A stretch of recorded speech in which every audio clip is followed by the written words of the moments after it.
This is Fresh Air. I'm Terry Gross. It's back to school week, and we're going to talk about censorship in the schools.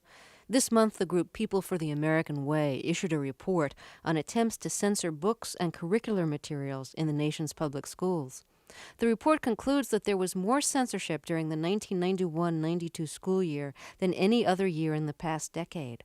There was a 50% increase from the previous year in incidents of attempted censorship. Protesters succeeded in having the challenged materials removed or restricted 41% of the time. My guest, Joan DelFattore, is the author of a new book about textbook censorship in America called What Johnny Shouldn't Read. She's a professor of English at the University of Delaware. DelFattore examines how special interest groups influence what American children are taught in school. I asked her about the most frequently challenged subjects.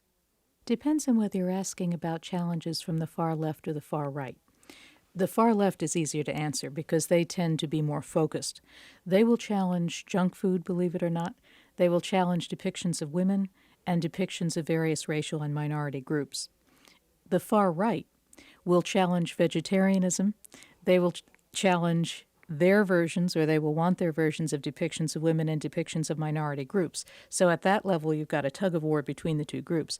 The far right goes on to get into areas that the far left does not. For example, the far right will challenge environmentalism and anything else they feel promotes world unity and goes against the interests of big business. They will challenge pacifism, tolerance for diversity, and anything that suggests gradual development that might lead to a belief in biological evolution. There have been challenges lately against New Age beliefs in textbooks. When did New Age stuff started entering censorship challenges? That's actually part of a continuing pattern. Earlier challenges in the 1980s tended to go under the banner of secular humanism, which was defined narrowly as a belief that human beings take the place of God. That is, a secular humanist is one who puts a human being into the place of God. That's part of the basis for the far right's objection to environmentalism, because to say that humans ought to take action to save the whales or not to pollute the planet takes over God's role, and therefore that is secular humanism.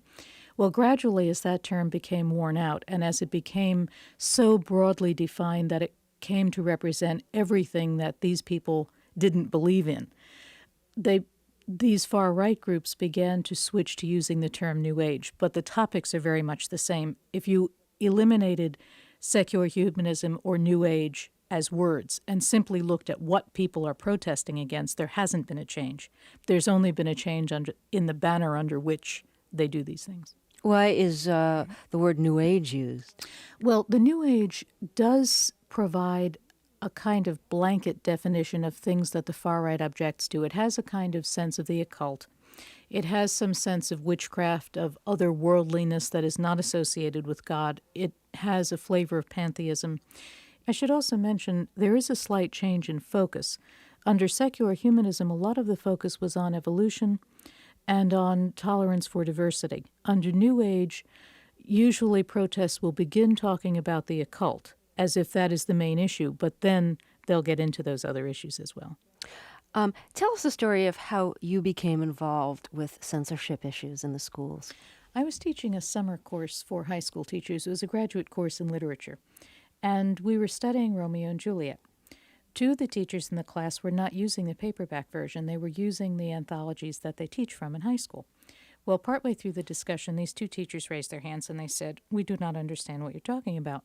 So I thought about that because sometimes I don't understand what I'm talking about either. But in that case, what happened was that the anthologies were missing between 300 and 400 lines each. So what sections were deleted of, was it Romeo and Juliet? Yes. As you would expect, anything that suggested that Romeo and Juliet had a sexual relationship was deleted, which shortens the play considerably. And also things that had to do with religion. For example, there was a line by Romeo that says something about heretics being burned at the stake. And when I checked in other anthologies, that line is routinely removed. And I later found that the reason is because far-right groups object to associating religion with violence. So you can't refer to heretics being burned at the stake. So did you find out who was behind having these lines deleted from Shakespeare? Well, what I found was not the specific answer to that, but rather a movement in this country, both in the far right and the far left, to influence the content of textbooks by using both the textbook adoption process in large states and the federal court system. Let's look at textbook challenges in the court system and how effective they've been. One of the exemplary cases that you look at in your book, What Johnny Shouldn't Read, is a case that took place in 1983 in Hawkins County, Tennessee. What was the offending material that was being challenged? The series that was challenged is put out by Holt Reinhardt Winston. It was called the Basic Reading Series. It was the 1983 edition of it. What happened there was that a rural school district in Hawkins County, Tennessee, had been using very traditional readers, the kind that older people would remember as similar to the Dick and Jane ones. Everybody lives in the suburbs, everybody's white, everybody's middle class, everybody goes to church on Sunday. There's no multicultural element. There's no discussion of things like environmentalism and so on. And that's what the books in Hawkins County had been like. Well, in 1983, the Hawkins County School Board adopted the Holt Reinhardt Winston Basic Reading Series, which has minority groups, it has people living in cities, it has some children who live with only one parent. It has the majority of stories are very traditional. People would recognize them as very similar to what would have been in earlier books. But there was this mixture. And a group of far-right parents in Hawkins County, Tennessee, objected very strongly to those books. And what was the judge's ruling? The judge's ruling in that case was, at the district court level, was in favor of the protesters. He said that they had sincere religious beliefs, and although those religious beliefs were very far from the mainstream of American culture, they had a right to those beliefs. And so he ruled that the school district had to allow those children to remain in the public schools, but excuse them from reading class, so they would be homeschooled only for reading. He also ruled that the school district had to pay the parents a total of over $50,000 to reimburse them for the cost of sending their children to private schools while the case was being litigated. That ruling was overturned on appeal. The federal appeals court ruled that all that happened in those books was that children were exposed to ideas that their parents disagreed with. And he said there is nothing in the First Amendment that guarantees that you will never hear ideas you disagree with. So you might say that the protesters lost. Okay, so the protesters finally lost that, but you might say the protesters lost, Right. Because why are you saying they might have lost when in fact they lost? They lost legally. They lost the case. If they send their children to the Hawkins County schools, they have to use the books that are in those schools. But in a larger sense, they didn't lose. The New York Times carried a full-page, 2-column comparison between the 1983 edition of the Holt Reinhardt Winston Basic Reading Series and the 1986 edition. And that comparison showed many changes made in the 1986 edition that were in keeping with what the protesters in that court case had wanted. The lawyers in that court case, which was still going on, the case ran from 1983 to 1987. So when the 86 Holt Reinhardt Winston series came out, the case was still being litigated. The lawyers got an expert witness from Texas. His name is Mel Gabler. He's been active in the Texas textbook adoption process for many years. He would be on the same side as the protesters in Hawkins County. He would be in favor of traditional values and opposed to the new ideas in the textbooks. He testified that he had read all of the reading books that were proposed for use in Texas in 1986, not just the Holt Reinhardt Winston, and that he was very pleased with all of them, that they were all much better from his perspective than the books had been in 1980. So it's hard to say that those protesters were on the losing side of the case if the books that were sold throughout the country reflected more their view than they had before. So you think that there's a degree of self-censorship and economic pressure that results when textbooks are challenged, even if the challengers lose?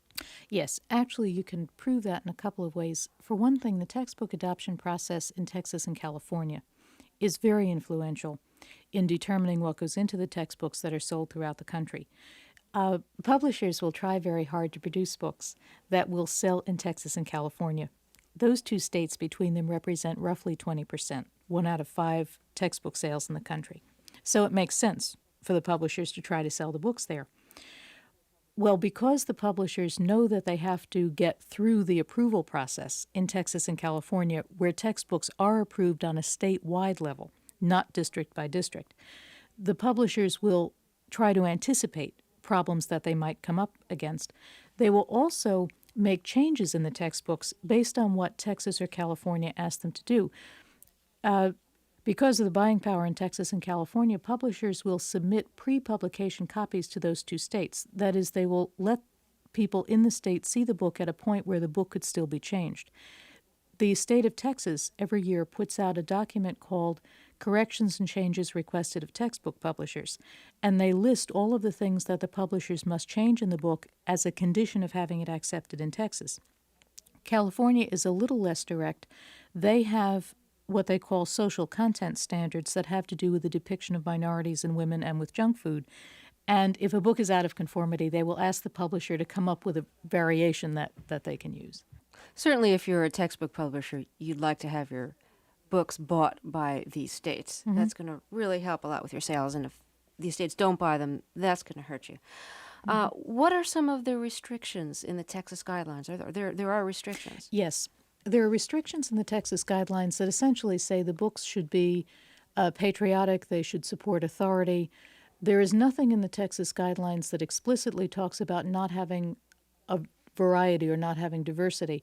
But the protesters in Texas, regardless of what the guidelines say, the protesters in Texas are very influential. Let me give you one example. There is a Texas guideline that says that books are supposed to show the free enterprise system in a positive light. Well, Mel and Norma Gabler, who are the leading protesters in Texas, argued that the New Deal could not be presented as an important event in American history or as having had any influence in relieving the Depression, because that would go against the free enterprise system. And the way they reasoned was the New Deal involved income taxes, it involved restrictions on big business, and therefore the Gablers saw the New Deal as anti-free enterprise. So they objected to the New Deal being presented in a favorable light, and they induced the Texas Board of Education to rewrite the paragraph describing the New Deal and to tell the publisher that unless they put the paragraph that the Texas Board of Ed had written, rather than the original paragraph, in the book would not be sold in Texas.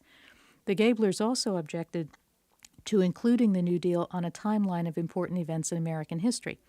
The publisher went along with what the Texas Board of Ed asked them to do.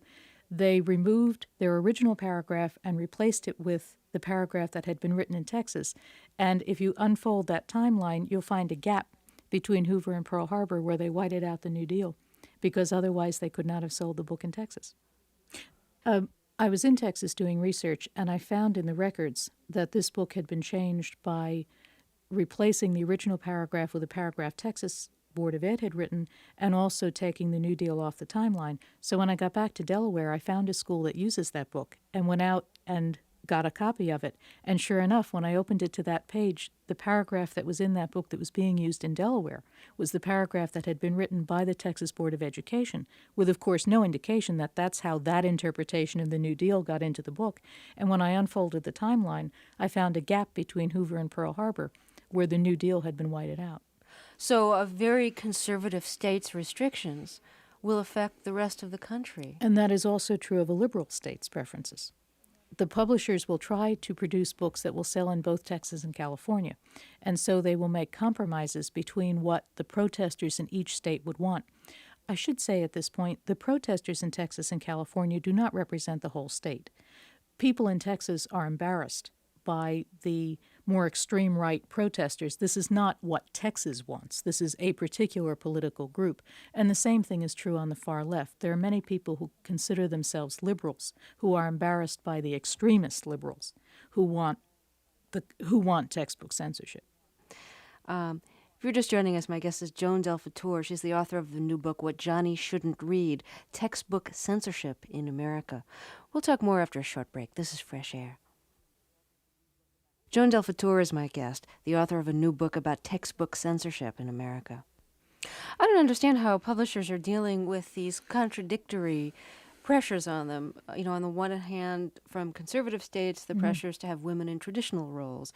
From states that are more liberal, to have women depicted as working people and as mothers. And that's just one example. So. Are some publishers dealing with some pressures and not others? Or are you finding this kind of bizarre mix of cultural points of view in the textbooks. A bizarre mix is a good way of putting it. What happens is that no matter how intense the protesters are, they recognize they're not going to get everything they want. What they're trying to do is influence the books as far as they can. So the publishers will try to give a little to each side. Let me give you an example. The liberal side will say, let's have more material by African Americans. The conservative side will say, that's not important, it takes the place of things that are important. The far right side is also very uncomfortable with any depiction of anything that puts the United States in a negative light. So to talk about civil rights and then to talk about Jim Crow laws and all of the kinds of injustices that sparked the civil rights movement, to them is promoting communism by making people disrespectful of the United States. That's the basis on which these people will try to eliminate all African American writers from literature anthologies on the grounds that all of them were communist, because these folks identify a communist as anyone who doesn't like the social or economic setup of this country the way it is, which does tend to eliminate most African American writers. Well, publishers will put in African American writers because they know that they cannot sell the books in the more liberal markets if they do not do that. But they will edit what they put in so that it does not contain the themes that are offensive to the far right. Martin Luther King's I Have a Dream speech, for instance, is in the public domain. The publishers will eliminate specific references to particular states and to particular acts of racism, with the result that if you read down the table of contents, Martin Luther King's I Have a Dream speech is there. But if you actually compare it with the original, it comes out sounding like a valediction address, a high school valedictorian address, because all of the anger has been taken out of it. I went down to Texas to listen to the public hearings for the textbook selection process. And they were adopting literature textbooks, and the far-right protesters got up and objected to every African-American writer in every literature textbook on the grounds that they were all communists. But the protesters kept saying, we're not racist, it's only because they're communists, that's why we object to them. When the publishers would point out that even if a particular African-American writer such as Langston Hughes was indeed a communist, the particular poetry that they had selected of Hughes's was absolutely innocuous. It did not carry any of that flavor. The protesters would say that's worse because you are deceiving the children into admiring Hughes without telling them the truth that he was a communist. Well, one protester, when she finished this argument, was about to leave the microphone, and then she came back and she referred to a full-page picture of Langston Hughes, and she said, and besides that, the children in Texas don't need to see that big black face looking out at them out of their textbook. Wow. And yet there's still the insistence this is not racism. Did you go to any hearings in California? Yes, I did. What did you see there? Interestingly, the hearings in California were dominated by far-right protesters, but I think the reason that happened is because the establishment in California, that is the institutionalized textbook selection process, already has embodied in it the viewpoints of the left group. For example, there is a law in the state of California, and it is a law, not an education regulation, that foods of low nutritive value may not be promoted through elementary and secondary school textbooks. So even though the education authorities say that all that was meant to do was prevent publishers from constantly saying things like 2 lollipops plus 3 lollipops and 4 cookies plus 5 cookies, in fact, the way it's interpreted causes publishers to change even classic literature, to take out references to pies and cakes and hamburgers and that type of thing. The same thing happens with depictions of minority groups and women. The California Social Content Guidelines require a variety of racial and ethnic groups, a variety of roles for women. That in itself, particular people may consider that's good or bad. But as far as the protesters are concerned, those values are already part of the California system. So it's primarily the far right that protests at the public hearings because they are the ones whose views are not being represented in the institutionalized rules. What do you see when you look ahead into the 90s? What kind of issues do you think will come up that might be different than the ones that did in the 80s? In the 1980s, far-right textbook protests tended to be under the heading of secular humanism. As the 1990s progress, more and more protests are under the heading of New Age. The protest will say, this book teaches New Age philosophy. those protests tend to lead off with complaints about witchcraft and the occult, which had always been part of the picture. The Wizard of Oz has been one of the most challenged books in the country for years, on the grounds that it not only has the occult in it, but the challenge is that it promotes Satan worship, because Glenda the Good Witch is looked up to as a good figure. So if in fact she's... Hey, it's all a dream. That's right. Well, that's worse. The other complaint is that it makes real life in Kansas look dull, because that's shown in black and white in the movie, and the fantasy world is shown in color, and that shows that fantasy is being preferred to reality, and it's encouraging children to take drugs. I'm not being funny. That's what the protesters will say. Obviously, you consider textbook censorship a really major problem. Do you think there are any solutions? I think the point we're at right now is trying to define the problem and trying to figure out how to solve it in a way that respects the religious rights of the individuals who are protesting on the far right, that respects the views of the people protesting from the far left, and at the same time does not allow those extremist views to dominate education to the extent that they do. I don't think that the solution, when we finally find one, is going to come out of any one institution. I don't think it's something education can solve alone. It already involves the federal courts. It already involves state legislation. It already involves constitutional issues.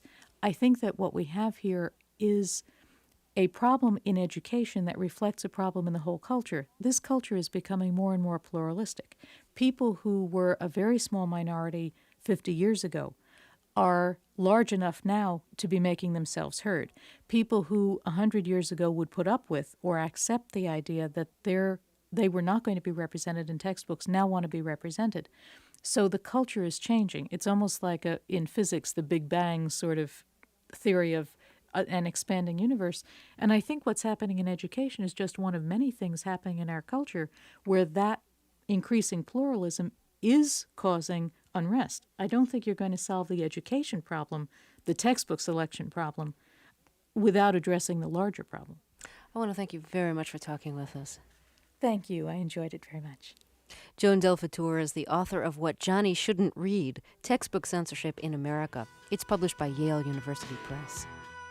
Fresh Air senior producer is Danny Miller. Dorothy Farabee is our administrative assistant. Roberta Shurock directs the show.